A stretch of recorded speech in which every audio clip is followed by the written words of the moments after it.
වගේ පින්දුන් කෙනෙක් දෙවුලක් වගේ දුක් ඇහූ කෙනෙක් කුඹුරක් වගේ බත් දුන් කෙනෙක් වේනම් නුඹයි අපේ අයිබෝවන් සුබ දවසක් ප්‍රාර්ථනා කරනවා. අද මේ මාසේ 11 වෙනිදා. අපි හැමෝම දන්නවා ජාත්‍යන්තර මව්වරුන්ගේ දිනය අද අපි හැමෝම සමරනවා.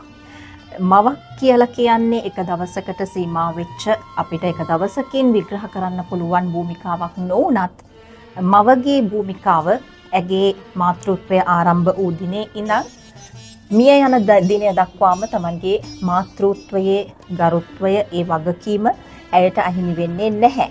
ඉතින් එක දිනයක් ඒ වෙනුවෙන් අපි ජාත්‍යන්තරව සමරන්නේ ඇයට ඒ ලැබෙන්නා වූ ගෞරවය, ඇයට ඒ ලැබිය යුතු ගෞරවය සමාජයෙන් ලැබෙනවාද කියලා එක් දිනයකදී හෝ සිහිපත් කර සොයා බැලීමට ලැබෙන අවස්ථාවක් විදිහට මා දකිනවා. ඉතින් අපි අද දවසේ ඔබේ අවධානයට යොමු කරන්නට පුළුවන් ලංකාවේ සහ ලෝකයේ මව්වරුන්ගේ භූමිකාව පිළිබඳව අපිත් එක්ක අද කතා බහට එකතු වෙනවා නීතිඥ සුමිත්‍රා සිරිමාන මහත්මිය. අයිබෝවන් ඔබතුමීට. අයිබෝවන්. සුමිත්‍රා මහත්මිය, අපි කතාව මුලින්ම පටන් ගත්තොත් සෑම ආගමකම අපි මවකගේ තිබෙන වටිනාකම පැහැදිලි කරලා දෙනවා. අද දවසේ අපි කතා කරනවා බුදුදහමෙන් කොයි විදිහටද මාතෘත්වයේ තියෙන වගකීම, මාතෘ කෙනෙකුට ලැබෙන්නට ඕනේ ගෞරවය කොයි විදිහටද බුදුදහමෙන් පැහැදිලි කරලා දීලා තියෙන්නේ කියන ඒ කතාවත් එක්ක අපි කතා බහක් පටන් ගමු. ඔව්, මම හිතන්නේ ඇත්තටම මේ විශේෂයෙන්ම ජාත්‍යන්තර මව්වරුන්ගේ දිනය වෙනුවෙන් මේ විදිහට වැඩසටහනක් පැවැත්වීම සම්බන්ධයෙන් සතුටුයි. ඇත්ත වශයෙන්ම මව කියන්නේ කවුද කියලා ඉතාම හොඳ වැදගත්ම නිර්වචනය දීලා තියෙන්නේ බුදුරජාණන් වහන්සේ. වෙනත් ආගම්වලත් අපි සමහර විට අධ්‍යයනය කළොත් අපිට දැනගන්නට ලැබෙයි. සෑම ආගමකම සෑම රටකම වුණත් ලෝකෙම ගත්තත් මේ අම්මා කියන පදවිය කියන්නේ උත්තරීතරම පදවියක්. එතකොට බුදුරජාණන් වහන්සේ විසින් තමයි මවට දීලා තියෙන ලොකුම ගෞරවය දීලා තියෙන්නේ. දැන් ඇත්තට මේක බොහොම සරලව කිව්වොතින් වහන්සේ කියනවා gedara budun amma කියලා. මේක තමයි මම දකින ලොකුම කියන්නේ උත්තරීතරම ගෞරව නාමය බුදුරජාණන් වහන්සේ තමයි දීලා තියෙන්නේ. එතකොට කොහොමද ඇත්තටම gedara budun amma කියලා එහෙම දෙයක් කොහොමද අපි කියන්නේ ඇත්තටම? ඒ තුල කොයිතරම්නම් වටිනාකමක් මේ අම්මා කියන චරිතයට දීලා තියෙනවද? ඒතර බුදුන් වහන්සේට තිබෙන ඒ මහා ගුණය, ඒ ගුණය යම් ආකාරයකට සමාන කරලා තියෙන්නේ අම්මට. උන්වහන්සේගේ ගුණය අපිට කිසිවකුට සමාන කරන්න බෑ. නමුත් මවට සමාන කරලා තියෙන එකෙන් ඇත්තටම අපි සතුටු වෙන්න ඕනේ. ඔබත් කාන්තාවක්, මමත් කාන්තාවක්, අපි මව්වරු මේ ලෝකේ බිහි වෙලා තියෙන අම්මගෙන් කියලා කියනවා. එතකොට අම්මා නැති ලෝකයක් මොකටද කියලා හිතන තැනට සමාජය ඇවිල්ලා තියෙනවා. ඉතින් ඒක නිසා ඇත්තටම අම්මා කියන චරිතය තුළ තිබිය යුතු ඒ මහා ගුණ සමුදාය ගැන හිතලා තමයි බුදුරජාණන් වහන්සේ මං හිතන්නේ එවැනි කතාවක් කියන්නට ඇත්තේ. ඒ වගේම මේ මව කියන නම, මව කියලා කියන්නේ මවන්නේ කියන. ඒතකොට කවුද මවන්නේ? දරුවන්. දැන් ඇත්තටම මේ ලෝකෙට මිනිසුන් මවන්නේ අම්මා. අපි දන්නවා පුරුෂයෙක් සහ ස්ත්‍රියක් ලිංගික සම්බන්ධතාවයකින් පසුව ඇතිවන්නා වූ කලලය තුලින් ජීවියෙකු බිහි වෙනවා කියලා. ඒක හරි. නමුත් දසමාසයක් කුසෙහි දරාගෙන ඒ කලලය පරිස්සම් කරගෙන මේ ලෝකෙට නිරෝගී එහෙම නැත්නම් මහා වටිනා වූ දරුවෙක් මේ ලෝකෙට බිහි කරන්නට වරම තියෙන්නේ අම්මට. ඉතින් ඒක නිසා තමයි අර මව කියන නම හැදිලා තියෙන්නේ. ඒ කියන්නේ මවන කෙනෙක් විදිහට. ඉතින් ඒක නිසා මම හිතනවා මේ අපි බුදුදහමේ ගොඩාක් ගැඹුරට ගිහිල්ලා අපි මේ පොත්පත් පරීක්ෂා කරලා බැලුවොත් අම්මා ගැන ගොඩාක් දේවල් බුදුරජාණන් වහන්සේ නොඑක අවස්ථාවල විස්තර කරලා තියෙනවා. එතකොට ඒ ಗುಣ දැන් ඔබට මම බොහොම මෑත කාලයේදී පිළිවෙච්ච එක්තරා චිත්‍රපටයක මේ එක ගීතයක් තියෙනවා. ඒ ගීතේ කියලා කියනවා මේ අම්මාගේ ಗುಣ ගැන. කියන්නේ සක්වල එතරට ඇසෙනා අනන්ත ඈතට දැනෙන මුළු මිහිතලයේම කම්පා කරවන එකම හඬයි අම්මා මෙතේ බුදුන් දැක නිවන් දකීවා gedara බුදුන් අම්මා. සකුවල එතේරට ඇසිනා අනන්ත ඈතට දැනිනා මුළු මිහිතලයම කම්පා කරවන එකම හඬයි අම්මා. මෙතේ බුදුන් දැක නිවන් දකීවා gedara බුදුන් අම්මා. එතකොට ඒ ගීතය ඇතුලේ ගීතය අහනකොට පවා අපිට තේරෙනවා මේ අම්මා කියන කෙනා පිළිබඳව අපිට ඒක අහනකොටත් අපිට නිකන් අපේ හිතට හරි සංවේදී භාවයක් දැනෙනවා. එතකොට මේ මව ගැන කොතරම්නම් මේ කතා කරනවද? කොතරම්නම් නිර්මාණ බිහි වෙලා තියෙනවද? කොතරම්නම් මිනිසුන්ගේ අදහස් ප්‍රකාශ කරලා තියෙනවද? ඉතින් ඉවැනි වූ උත්තරීතර මවක් මව් පදවියක් හිමිවන්නේ කාන්තාවට. ඒක නිසා මම හිතනවා ඇත්තටම අපි අම්මා ගැන කතා කරන්න ඕන කාලෙක තමයි මේ ඇවිල්ලා ඉන්නේ. අපි හිතනවට වඩා මවගේ චරිතය ගැන අපි ඇත්තටම කතා කරන්න ඕනේ. මොකද වර්තමාන සමාජයත් එක්ක බලනකොට මේ කියලා මේ අපිට දීලා තියෙන මේ ගෞරවය, මේ නම්බුනාමය, මේ උසස්භාවය තියෙනවද කියන කාරණාව ගැනත් අපි කතා කළ යුතු වෙනවා. ඔව් සුමිත්‍රා මහත්මිය දැන් ඔබ මවක් ඒ වගේම වෘත්තීය වශයෙන් ගත්තොත් නීතිඥවරියක්. ඉතින් සමාජයේ විවිධ තලවල ඉන්න මව්වරුන් ඔබට මුණ ගැසෙනවා ඇති. මව්වරුන්ගේ ප්‍රශ්න පිළිබඳව ඔබට අසන්නට ලැබෙනවා ඇති. ඉතින් අපි විශ්වාස කරනවා දැන් වර්තමාන සමාජයේ ඉන්න මවගේ භූමිකාව අතීතයේදී හිටපු මවගේ භූමිකාව හා සංසන්දනය කළොත් ඔබ කොයි විදිහේ පරස්පර විරෝධීතාවයන්ද දකින්නේ, මොන වගේ සමානාත්මතාවයන්ද දකින්නේ අපිට පොඩ්ඩක් පැහැදිලි කරන්න. ඔව් දැන් අපි ගත්තොතින් අතීතය වර්තමාන අනාගතය කියලා කාලයක් ගැන අපි කතා කළාට අම්මා කියලා කියන්නේ තුන් කාලයටම එකම ආකාරයට මේ සමාජයේ සිටිය යුතු චරිතයක්. නමුත් අද වර්තමානයේ ගත්තහම දැන් අපේ වෘත්තීයමය ශාස්ත්‍රයේ ගත්තත් වෙනත් සමාජමය පසුබිම දිහා බලනකොටත් අර බුදුරජාණන් වහන්සේ විසින් දීලා තියෙන ඒ මහා ගුණ සමුදායට සමාන ගුණයක් තිබෙනවායයි කියන මේ අම්මාගේ චරිතය ඒ ආකාරයෙන්ම මේ සමාජය තුල තිබෙනවාද කියන එක ඇත්තටම ගැටලුවක් තමයි. ඒකට හේතුව වෙලා තියෙන්නේ ගොඩක් වෙලාවට අපි දන්නවා අද විතරක් නෙමෙයි ලක්මිනී. ඈත අතීතයේත් අම්මාවරු දුක් විඳා. අදත් දුක් විඳිනවා, හෙටත් දුක් විඳිනවා. ඒකට හේතුව මම පුද්ගලිකව විශ්වාස කරන දෙයක් තමයි මේ අපේ සමාජය තුළ මේ මාතෘත්වය කියන කාරණාව ගැන කතා කරන්නේ එක් අවස්ථාවන් විශේෂ වූ අවස්ථාවන් වලදී විතරයි. එතනින් එහාට අම්මා කියන චරිතය අමතක වෙනවා. අම්මා කියන චරිතයට කලින් අපි මේ ලෝකෙදී අපිට භාවිතා කරන නම තමයි බිරිඳ. දැන් අපි ඇත්තටම කිව්වොත් අම්මා කෙනෙක් වෙන්නේ විවාහයකින් පස්සේ දරුවෙක් පිළිසිඳ ගත්තට පස්සේනේ අපිට මව් පදවිය හම්බ වෙන්නේ. නමුත් සමාජයේ අපි සමහර වෙලාවට අම්මා වගේම ඒ අම්මා හා සමානව දරුවන් බලා ගන්න කාන්තාවන් සිටිනවා. උදාහරණයක් විදිහට කිව්වොත් බුදුරජාණන් වහන්සේගේ මව මහමායා දේවිය එතුමිය කලුරිය කළාට පස්සේ ප්‍රජාපති ගෞතමිය තමයි මව වගේම උන්වහන්සේව බලාගත්තේ. ඒ වගේ අදටත් අපේ සමාජයේ ඕනෑ තරම් ඉන්නවා. පුංචි අම්මලා ඉන්නවා, ආච්චි අම්මලා ඉන්නවා. නමුත් සැබෑවටම මව් පදවිය ලැබෙන්නේ දරුවෙක් පිළිසිඳගත් අවස්ථාවේ පසුව. ඉතින් එතකොට දැන් මෙතන ඉඳලා මේ මව මහලු විය දක්වාම කොයිතරම්නම් සමාජමය ගැටලු වලටයි මුහුණ දෙනවද? එතකොට හැබැයි අපි ගොඩාක් වෙලාවට දැකලා තියෙනවා මේ අම්මා කියන කෙනාට පුදුමාකාර දරා ගැනීමේ ශක්තියක් තියෙනවා. දරුවෙක්ව අතහැරලා යනවා නම් මවක් ඒක ඉතාමත්ම දුර්ලභව සිද්ධ වෙන දෙයක්. එතකොට මේ ලෝකේ තියෙන උපරිම වේදනාව ප්‍රසූති වේදනාව ඒක දරාගන්නෙත් අම්මා. ඊට පස්සේ දරුවාව උස්මහත් කරන්න දරුවට තමන්ගේ ලේ කිරි කරලා පොවලා ඒ දරුවව කරදඩුස් වෙනකන් බලා ගන්න එක, පරිස්සම් කරන එක, යහමඟ කියලා දෙන එක.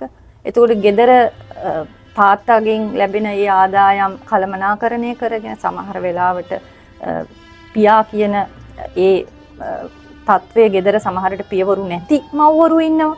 එතකොට ඒ දරුවෝ බලා ගන්න ඕනේ. ඒක නිසා මේ මව පිළිබඳව සමස්ත සමාජයේම එහෙම ලොකු අවධානයක් යොමු කරලාද කියන කාරණාව ගැන මම පෞද්ගලික සෑහීමකටපත් වෙන්නේ නැහැ. මොකද හේතුව දරුවොත් බලන්නකෝ. දරුවොත් ලොකු වුණාට පස්සේ තමන්ගේ අම්මව අමතක කරනවා. තමන්ගේ අම්මා තමන්ට කොයිතරම්නම් පරිත්‍යාග කළාද? දරුවා වෙනුවෙන් අම්මා කොච්චර දුක් විඳද කියන එක දරුවන්ට පවා බොහෝ වෙලාවට අමතක වෙනවා. ඒක නිසානේ අපි දකින්නේ පාරවල් වල අම්මලා ඉන්නවා. මහලු මඩම් වල දෙමව්පියෝ ඉන්නවා. මේ මවනේ සිටින්නේ.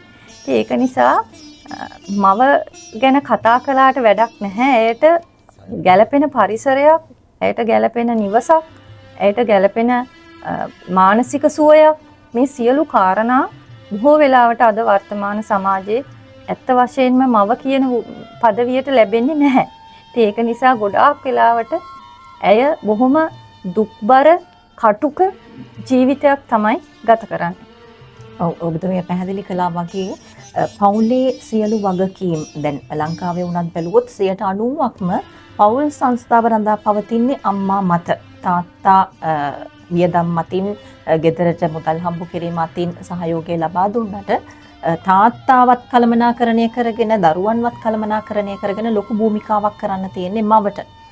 මේ වර්තමාන සමාජයේ අපි බොහෝ කනගාටුදායී පුවත් අසනවා දරුවන්ගෙන්. සියදිවි හානි කර ගැනීම, ඒ වගේම සුළු සුළු ප්‍රශ්නවලට මුහුණ දෙන්න බැරුව තමන්ගේ ජීවිතයෙන් වන්දි ගෙවන දරුවන් පිළිබඳව අපි අහලා තියෙනවා, අපි අත්දැකලා තියෙනවා. ඉතින් මේ සියලු දේට වගකිය යුතු කෙනා මවයි කියන තැන සමහරු ඉන්නවා. අම්මෙක් තමයි දරුවෙක්ට මේ දේවල් කියලා දෙන්න ඕනේ. අම්මා තමන්ගේ දරුවාට සමීප වුණා නම් මේ දේවල් මේ දරුවන්ට නොවෙන්නට තිබුණා කියලා කියන්නට පුළුවන්. ඔබතුමිය නීතිඥවරියක් විදිහට අපිට පැහැදිලි කරන්නකෝ මේ තත්ත්වය අනාගතයේදී අපි නැති කරන්න නම් මව්වරුන්ට ඔබතුමිය දෙන පණිවිඩය මොකද්ද? ඔව් දැන් ඇත්තටම ගෙදරක මව සහ පියා කියන දෙදෙනාම දරුවා සම්බන්ධයෙන් එක හා සමානව වගකීමක් දැරිය යුතුයි.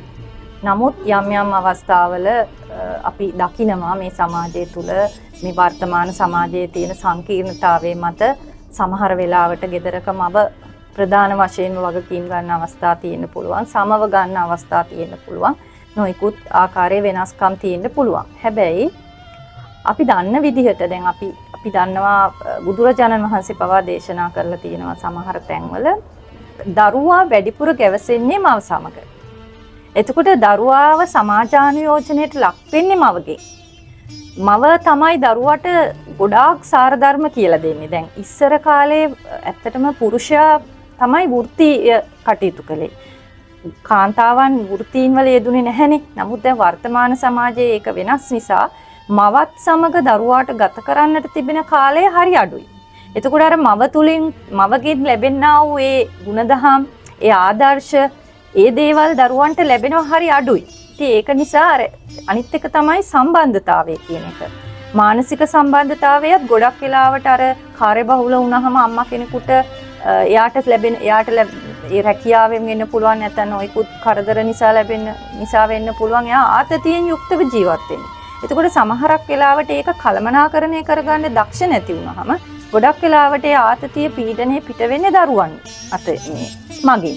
එහෙම වෙනකොට අපි ඔය කියන ඔය බලාපොරොත්තු වෙන මව විසින් දරුවෙක්ව ඉතා හොඳින් නිර්මාණය කරાવી කියලා කියන බලාපොරොත්තුව ගොඩක් වෙලාවට නැතුව යනවා. දැන් බුදුන් වහන්සේ කියලා තියෙනවා ලක්මිනී මාතා මිත්තං සකේ සරේ කියලා. ඒ කියන්නේ අම්මා ගෙදර සිටින උසස්ම මිතුරිය. ඒක ඇත්ත. මොකද දරුවෙක් අම්මා කියාගෙන තමයි නිවසට එන්නේ. එතකොට දරුවට මේ ලෝකේ ඇත්තටම අම්මා හොඳ මිතුරියක් නම් කිසිම දරුවෙක්ට අම්මාට කියන්න බැරි දෙයක් නැහැ. දැන් අපි ගොඩක් වෙලාවට අපේ හොඳම යාළුවට අපේ ඉතාම අතිශය පුද්ගලික දේපවක් කියනවනේ. ඒකට අම්මා උසස්ම මිතුරිය නම් අපිට ඉන්න. අම්මා අපිව හරියට පිළිගන්නවා නම්, අපිත් එක්ක හොඳ sannivedanayak පවත්වනවා නම්, අපිට අම්මට දෙයක් කියන්න පුළුවන් විශ්වාසයක් තියෙනවා නම්, අම්මා ඒක හොඳට අවබෝධ කරගෙන අපිත් එක්ක ඒක හොඳ සාකච්ඡාවකට යොමු වෙනවා කියලා අපිට දැනෙනවා නම්, ඇත්තටම අපිට අම්මාට හංගන්න දෙයක් නැහැ. දැන් ගොඩක් සමාජවල අපි දැකලා තියෙනවා අම්මා දරුවොත් එක්ක ඉතාම මිත්‍රශීලී. අම්මට නොකිය කිසිම දෙයක් නොකරන තැනට දරුවෝ පත් වෙච්ච තැන අපි දකිනවා. එතකොට අන්න ඒක නිසා තමයි ගොඩක් වෙලාවට සමාජයේ බලාපොරොත්තු වෙන්නේ මවගෙන් බොහෝ දේ. ඒක හරි එක පැත්තකින්. අපිට වෙලා තියෙන්නේ මේ සංකීර්ණ සමාජය තුළ අපේ ගොඩක් කාන්තාවන්ට අවබෝධයක් නැහැ, දැනුමක් නැහැ. කොහොමද මේ සියලු දේවල් කළමනාකරණය කරගෙන දරුවොත් එක්ක දරුවෙක්ව යම් මට්ටමක යම් වයසක් දක්වා අඩුම තරමේ අවුරුදු 18ක් විතර වෙනකන් වැඩිහිටියෙක් වෙනකන් කොහොමද අපි දරුවත් එක්ක මේ මානව සම්බන්ධතාවයේ යහපත් විදිහට පවත්වා ගන්න කියන එක අපිට ලැබෙන පණිවිඩ හරි අඩුයි. ඒක නිසා තමයි ගොඩක් වෙලාවට ඒ ගැටලුව මතුවෙන්නේ සමාජය තුළ. ඔව් දැන් ඔබතුමිය කිව්වා කාර්ය බහුලයි මව. විවිධ ප්‍රශ්නවලට ගැටලුවලට මුහුණ දෙමින් ඉන්නවා වර්තමාන මව. ඉතින් මේ සියලු මව්වරුන්ට ඔබතුමියට අවසාන වශයෙන් දෙන්න තියෙන පණිවිඩය මොකක්ද? යහපත් පවුල් සංස්ථාවක්, යහපත් දූ දරුවන් සමාජයට ඇති කරන්න නම් මොන වගේ වගකීමක් ඇය විසින් දැරිය යුතුයිද? මොකක්ද ඔබතුමියට දෙන්න තියෙන පණිවිඩය? ඔව් ජාත්‍යන්තර කාන්තා දිනය වෙනුවෙන් ඇත්තටම මම සියලුම මව්වරුන්ට කියන්නේ අපි බොහොම සංකීර්ණ ජීවිතයක් තමයි ගත කරන්නේ. ඒක ඇත්ත. අපිට ගොඩාක් සමාජයේ වර්තමාන සමාජයේ එක්ක ගන්නකොට අපිට ලොකු අභියෝග තියෙනවා. අපිට නොයෙකුත් අපි කියන්නේ කවදාක්වත් නොහිතපු විදිහේ අභියෝග වලට අපිට මුහුණ දෙන්න වෙනවා දරුවන් සම්බන්ධයෙන්. විශේෂයෙන් මත්ද්‍රව්‍ය වගේ දේවල් ඊළඟට වෙනත් අනවබෝධයෙන් දරුවෝ කරන සමහර විෂමාචාර ක්‍රියා තියෙනවා අපිට ඒවා අපි දන්නවා සමාජයේ මාධ්‍ය වලින් අපි දකිනවා. ඉතින් නමුත් මම කියන්න කැමති අපි මවක් වෙන්නේ අපේ කැමැත්තෙන්. අපි විවාහ වෙනවා නීත්‍යානුකූලව අපි දරුවෙක්ව උත්පාදනය කරනවා. ඒ දරුවාට අපි මව කියලා අපි ඒ දරුවගේ මව පියා කියලා අපි නීත්‍යානුකූලව බාරකරු බවට පත් වෙනවා. එතකොට අපිට වගකීමක් තියෙනවා අපේ ආරාධනාවෙන් ආපු මේ දරුවව අපේ ගැටලු ඒ දරුවාත් එක්ක බෙදාගන්නේ නැතුව අපිට පුළුවන් වෙන්න ඕනේ දරුවාගේ ගැටලු අපිත් එක්ක බෙදාගන්න තත්ත්වයට දරුවවපත් කරන්න. එතකොට අර සතර බ්‍රහ්ම විහරණ මේ බ්‍රහ්මයාට පස්සේ මවට තියෙනවා කියලා කතාවක් තියෙනවා. එතකොට මෙත්තා, කරුණා, මුදිතා, උපේක්ෂා. එතකොට අපි මෛත්‍රියෙන් ඉන්න ඕනේ දරුවොත් එක්ක. අපිට උපේක්ෂාව තියෙන්න ඕනේ දරුවෙක් සම්බන්ධයෙන් ඔහුගේ හැම ගැටලුවකදීම අපිට උපේක්ෂා සහගතව අපි කටයුතු කරන්න අපි පුරුදු වෙන්න ඕනේ. ඒතර මුදිතා ගුණය මේ සියලු ගුණධර්ම මේ බුදුරජාණන් වහන්සේ දේශනා කරපු මේ වෙසක් සමයේත් එළඹෙන කාලේ අපි තුල අර බුදුරජාණන් වහන්සේ gedara budun අම්මායි කියලා කියන ඒ ගෞරවයට සාධාරණයක් කරන්න නම් අපි බලන්න ඕනේ අපේ ආකල්ප සංවර්ධනය කරනකොට අඩු ගානේ අපිට කාලය මදි වුණත් දරුවෙක් එක්ක ඉන්න. හැබැයි ලැබෙන කාලය තුල දරුවාගේ මනස සුවපත් වන ආකාරයටත් දරුවත් එක්ක යහපත් මානසික සම්බන්ධතාවයක් පවත්වා ගැනීමට අපි ඇත්තටම මම කියන්නේ ඒක වගකීමක් විදියට අපි පුරුදු වෙන්න ඕනේ. මොකද දරුවා කියලා කියන්නේ මේ රටේ අනාගතේ. එතකොට ඒ අනාගතයට ඒ දරුවා යොමු කරන්නේ අම්මා. ඒතර අම්මාගේ කුසෙන් බිහි වුණාට පස්සේ දරුවා ජීවියෙක් බවට පත් වුණාට පස්සේ මේ මුළු මහත් සමාජයේ අපි දන්නේ මොන තරාතිරමකට යයිද කියලා. එතකොට දියණියක් නම් ඇයත් මවක් වෙනවා. එතකොට ඇයටත් අපි අපේ ගතිගුණ අපේ ඒ ආචාර ධර්ම ඒ දුවත් ඉගෙන ගන්නවා. එතකොට ඒක නිසා මේක ලොකු වගකීමක්. ඒක නිසා මම දයාබර මව්වරුන්ගෙන් ඉල්ලා සිටින්නේ අපිට ලැබිලා තියෙන මේ পদවිය මේ උතුම් পদවිය මේක වාසනාවක්. හැමෝටම මවක් වෙන්න අමාරුයි. ඒක ලොකු පිනක්. ඉතින් ඒක නිසා අපේ කුසෙන් මේ ලෝකෙට බිහි කරපු ඒ ජීවියා එන එහෙම නැත්නම් අපේ දරුවා යහපත් මිනිසෙක් බවට පත් කරන්නට අපි ගොඩක් වෙලාවට උත්සාහ කළ යුතුයි. ඉතින් ඒකට අපි දැනුම ලබාගෙන අපි ටිකක් අවබෝධයෙන් පරිස්සමෙන් මේ සමාජයේ මේ දරුවව ඉස්සරහට අරගෙන යන්නට අපේ විශාල දායකත්වයක් ලැබිය යුතුයි කියලා මම පෞද්ගලිකව විශ්වාස කරනවා. ඔව් ඔබතුමිය පැහැදිලි කළා වගේ වර්තමාන සමාජයේ බොහෝ මව්වරු පාරේ අපිට මුණ ගැහෙනවා. ඒ වගේම වැඩිහිටි නිවාසවල මුණ ගැහෙනවා. ඉතින් මේ වෙලාවේ අපි කල්පනා කරන්නට ඕනේ දරුවෙකු ආදර්ශ ලබා ගන්න තමන්ගේ දෙමව්පියන්ගෙන්. ඔබ ඔබේ මවට පියාට ඔබ හරියට සැලකුවා නම් ඒ දේ තමන්ගේ දරුවන් දකිනවා. ඒ දැක්කට පස්සේ ඒ දරුවා ලබා ගන්න ඒ ආදර්ශය කවදාවත් තමන්ගේ මවට තමන්ගේ පියාට සලකන කාන්තාවකට හෝ පුරුෂයෙකුට ඒ දරුවන්ගෙන් සැලකිල්ල නොලැබෙන්නට ඉඩකඩ බොහෝ අඩුයි. ඉතින් ඔබ ආදර්ශමත්ව ඔබේ දෙමව්පියන්ට හරියට සැලකුවා නම් ඒ දේ අනිවාර්යෙන්ම ඔබට ආශිර්වාදයක් වෙලා හෙට දවසේ ඔබේ දරුවන්ගෙන් ඒ සැලකිල්ල ඔබට නොඅනුමානව ලැබෙනවා. ඉතින් මව්වරුන්ට අද දවසේ දෙන්න තියෙන පණිවිඩය තමයි ආදර්ශමත්ව Tamanගේ ජීවිතය ගත කරන්න. ඉතින් ඒ විට ඔබේ දරුවන් කවදාවත් ඔබට පිටුපාන දරුවෙක් බවට පත් වෙන්නේ නැහැ. ඉතින් ජාත්‍යන්තර කාන්තා දිනය සමරන අද දවසේ අපිත් එක්ක කතා බහට එකතු වුණු නීතිඥ සුමිත්‍රා සිරිමාන මහත්මියට බෙහෙවින්ම ස්තුතිවන්ත වෙනවා. අපි විශ්වාස කරනවා ඔබට යම්කිසි අදහසක් එන්නේ නැති ඔබ මවක් නම් ඔබ කාන්තාවක් නම් ඉදිරියේදී ඔබේ ජීවන භූමිකාව කොයි විදිහටද සකසාගත යුතු වන්නේ ආදර්ශමත් කාන්තාවක් විදිහට ආදර්ශමත් මවක් විදිහට ඔබ කොයි විදිහේ වගකීමක්ද හෙට දවසේ දැරිය යුතු වන්නේ කියලා. ඉතින් අපි බලාපොරොත්තු වෙනවා මෙවන් වූ කතා බහක් සමගින් ලබන සතියේත් ඔබත් සමගින් එකතු වන්නට. එතෙක් ඔබට සුබ සතියක් ප්‍රාර්ථනා කරනවා.